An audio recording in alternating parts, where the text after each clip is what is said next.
दीपावली के दिन कोई भी 7 पुष्प, कोई भी जो तुमको मिल जाए, 7 पुष्प अपने घर के पास में, घर के अंदर जो मटका होता है, हंडा होता है, पानी का बर्तन होता है, रसोई घर में जहां तुम पानी भर कर रखते हो, 7 पुष्प को उस स्थान पर रखिए देव दीपावली के दिन। और देव दीपावली के दिन सुबह के समय पर अपने उस परिंडे की जगह पर, मटके वाली जगह पर, हंडे वाली जगह पर रखकर 7 घी के दीप रसोई घर के अंदर प्रज्वलित करिए। 7 दीप की पूजन करिए और पूजन कर कर वो 7 पुष्प जब दीप ठंडे हो जाएं, पूर्ण तरह से आनंद के साथ सुबह के समय जब आप पूजन कर लें, उन 7 पुष्प को दिन भर में से कभी भी देवाधिदेव महादेव के दरवाजे पर, शिव के दरवाजे से मतलब है शंकर के ऊपर, अगर शिव के मंदिर नहीं जा सकते तो बेलपत्री के नीचे, बेलपत्री के नीचे भी नहीं जा सकते तो पवित्र नदी के तट पर, या पीपल के वृक्ष के नीचे, या आंवले के वृक्ष के नीचे वो 7 पुष्प को अपनी कामना कर कर लक्ष्मी प्राप्ति के लिए कुछ देर रख दें। रखने के बाद 1 पुष्प उसमें से वापिस बाबा से कुबेर भंडारी का भंडार भरने के लिए लेकर आए, उसको अपने पास में रख कर देखना, अगले साल जब देव दीपावली आएगी तब तुम्हें याद आएगी कि बाबा ने भंडार भरा। ब्रह्मा ब्रह्मलोक में रहते हैं, भगवान विष्णु वैकुंठ लोक में रहते हैं, पर मेरा महादेव इसी मृत्यु लोक में कैलाश पर, पृथ्वी पर रहता, इसी कैलाश पर पृथ्वी पर रहता, मृत्यु लोक। आप पुकारोगे वो तुरंत आएगा। जिस दिन आप समझ गए उस दिन जिंदगी का सुख आपके भीतर होगा। जिस गोदावरी के तट पर आप कथा सुन रहे हैं, जिस माता गोदावरी के तट पर सप्तशृंगी माता के इस पावन सानिध्य में, त्र्यंबकेश्वर बाबा के इस पावन सानिध्य में, कपालेश्वर महादेव के इस पावन सानिध्य में, काले राम जी के इस पावन सानिध्य में शिव महापुराण की कथा सुन रहे हो, इस पवित्र भूमि पर बैठकर अगर आप कथा का रसतत्व ग्रहण कर रहे हो तो ये विश्वास मानकर चलना, ये भूमि ने अगर असुरों को दिया, राक्षसों को दिया, तो देवताओं को भी दिया है। का महत्व क्या है, कपालेश्वर का महत्व क्या है, राम जी के नाम का महत्व क्या है, त्र्यंबक के नाम का महत्व क्या है, वो जानता है कि शिव महापुराण का महत्व क्या है। महिषी नहीं जानती थी कि मतलब क्या, वो तो बैठ गए। अब उसने सोचा मुझे स्नान करना है, स्नान करूं तो क्या करूं। पहली बार महिषासुर की बहन महिषी गई, उपवन में बैठकर इस पंचवटी में गोदावरी का स्नान करी तो बड़ी सुंदर सी हो गई, सुंदर सी बनकर। अब महिषी का मतलब जानते हो ना तुम? अरे बोलो तो जम के, महिषी मतलब, अरे बोलो तो। महिष का मतलब क्या होता है? भैंसा। और महिषी का मतलब भैंस। अब भैंस ने सोचा कि मैं आई और नहाई, नहाते से सुंदर हो गई, तो भैंस कैसी हुई होगी? मिस भैंस कैसी होगी? कहा गोदावरी के जल में शंकर की जटा से सप्तधारा जो गोदावरी निकली है, उसकी धारा में वो सुख है कि कोई पापी से पापी जीव भी उसमें कूद कर स्नान कर लेता है निष्कपट भाव से, तो वो मनुष्य की देह धारण कर लेता है। वो गोदावरी है। कूदी महिषी, सुंदर स्त्री का रूप ले ली, बैठ गई। उसको स्मरण नहीं आ रहा क्या मैं भैंस से स्त्री बन सकती हूं। कई लोग ऐसे हैं जो भैंस से स्त्री बन गए, पर कई ऐसे हैं, नहीं बोलू,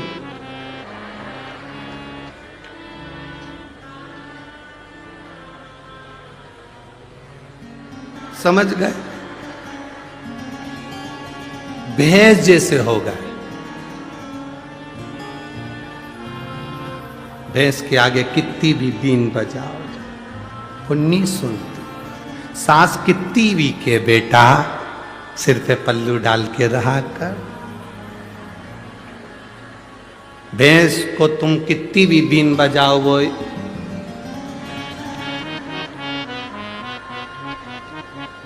तो कोई कोई ऐसे हैं जो भैंस से स्त्री बन जाते हैं और कोई कोई ऐसे है।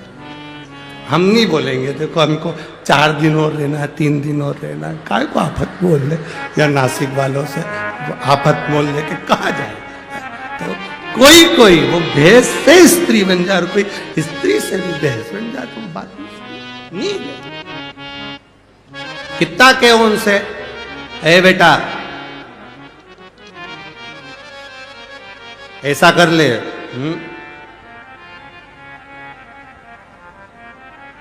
भैंस के आगे हारन कितना भी बजाओ वो भैंस भी कहती ना मैं नंग जाऊं। रोड मेरे काका की नहीं हटूंगी। आखिरी में गाड़ी साइड से ले जाना पड़ती है पर भैंस नहीं। मेरा सासुओं से निवेदन है जब भैंस नहीं सुने तो अपन साइड से निकाल लिया। अपन ज्यादा माथा पच्ची अपने नहीं करना, इधर बाजू से निकले चलो। अब क्यों माथा पच्ची करे अपन उससे।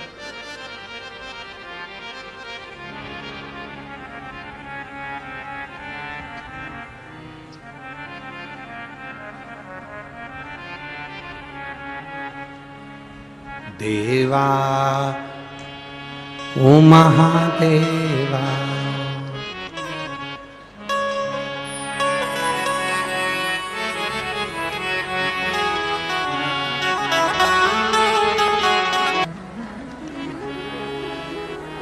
ब्रह्मा जी प्रकट हुए। मांगो तुम्हें क्या चाहिए, क्या दिया जाए।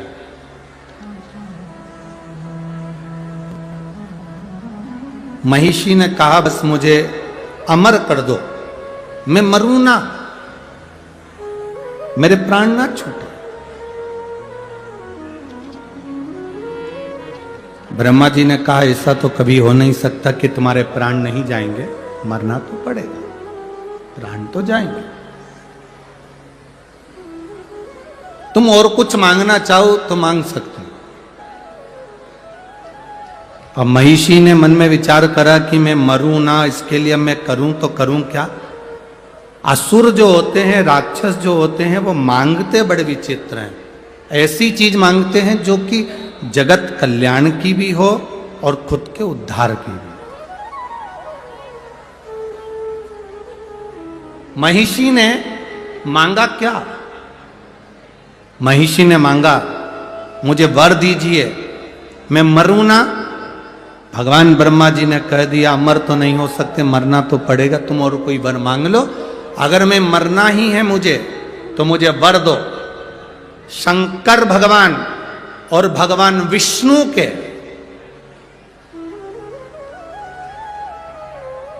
शिव और विष्णु के द्वारा प्रकट उनकी संतान मुझे मारे। अब जरा विचार करिए, तारकासुर ने मांगा था कि शंकर भगवान की संतान मुझे मारे।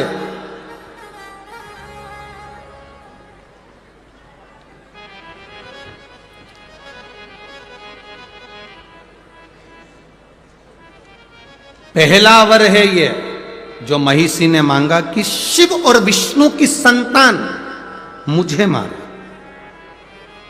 यहां कोई स्त्री या कोई पुरुष दो के संजोग से संतान नहीं मांगी है। यहां जो संतान मांगी वो मांगी है विष्णु और शिव के द्वारा। जो संतान प्रकट हो, जो संतान जन्म ले, वो मुझे मारे। अब ऐसा तो कभी हो ही नहीं सकता। ब्रह्मा जी वर दे दिए कि शिव और विष्णु के द्वारा प्रकट संतान तुम्हारा वध करेगी, तथास्तु कह दिया। अब सोचो, विचारो, ब्रह्मा जी ने वर दे दिया महिषी को लगा कि अब तो मैं मर ही नहीं सकती, क्योंकि भगवान शंकर और भगवान विष्णु, इनके द्वारा बच्चा कैसे होगा, संतान कैसे होगी।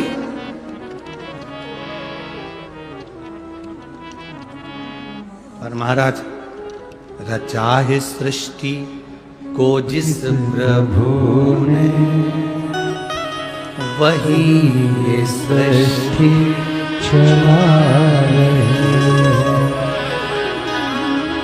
जो पेड़ हमने लगाया पहले, उसी का फल हम अब पा रहे हैं। चाहे सृष्टि को जिस प्रभु ने, वही ये सृष्टि चला रहे। शिव कथा कर रही है, भगवान शंकर का संवाद कर रहा है। महिषी ने वर मांगा कि शंकर और विष्णु की संतान मेरा वध करे, जो भूतो ना भविष्यते हो ही नहीं सकता। एक पुरुष और स्त्री की संतान प्रकट होकर मार सकती है, पर दो देवता शिव और विष्णु की संतान कैसे हो। ब्रह्मा जी ने वर दे दिया, तथास्तु। सृष्टि की रचना करने वाले ब्रह्मा जी अब वर तो दे बैठे, अब विचार में पड़ गए कि वर महिषी को दे दिया कि शंकर और विष्णु की संतान इस महिषी को मारेगी, करें तो करें क्या। ब्रह्मा जी संकोच में पड़ गए, एकांत में जाकर बैठ गए, बहुत गहन चिंतन करने लगे, क्या होगा, संतान कैसे होगी, संतान की प्राप्ति कैसे होगी। आया समय, राक्षसों ने उपद्रव मचाया, समुद्र मंथन का समय आ गया।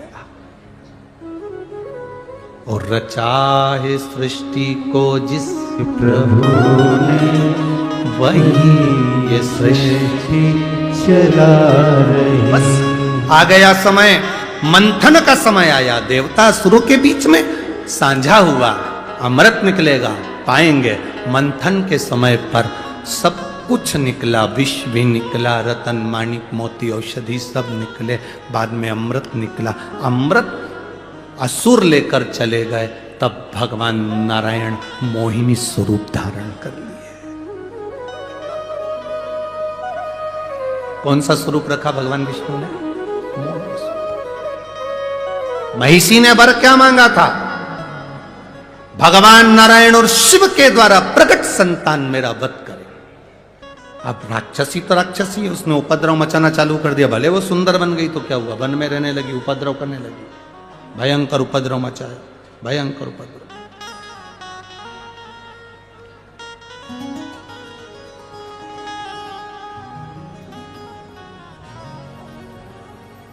भयंकर उपद्रव। और जब उपद्रव करना प्रारंभ करा,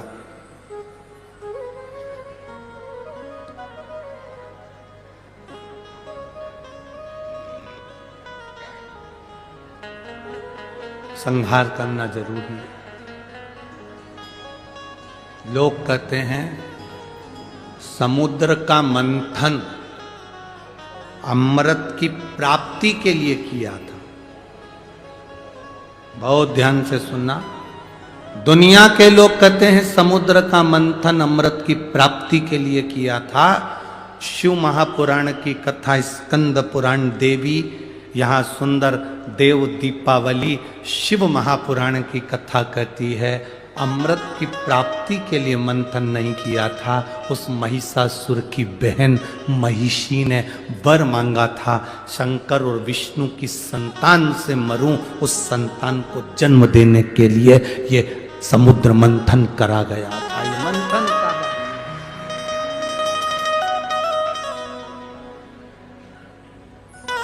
भगवान विष्णु ने मोहिनी स्वरूप धारण करा। मोहिनी स्वरूप बनाया तो बड़ा सुंदर स्वरूप स्त्री का भगवान नारायण बनाकर राक्षसों के पास गए, अमृत का कलश लिया। मैं देवताओं को मदिरा पिला दूंगी, तुमको अमृत पिला दूंगी, ऐसी बात कर कर देवताओं और राक्षस को बिठा दिया। देवताओं को अमृत पिला दिया, राक्षसों को समुद्र का फैन, समुद्र का जल पिला दिया। उनका जो स्वरूप था उसका गुणगान पूरे ब्रह्मांड में हो रहा था। शंकर जी को मालूम पड़ा कि भगवान नारायण ने स्त्री का स्वरूप लिया है। शिव जी को कहा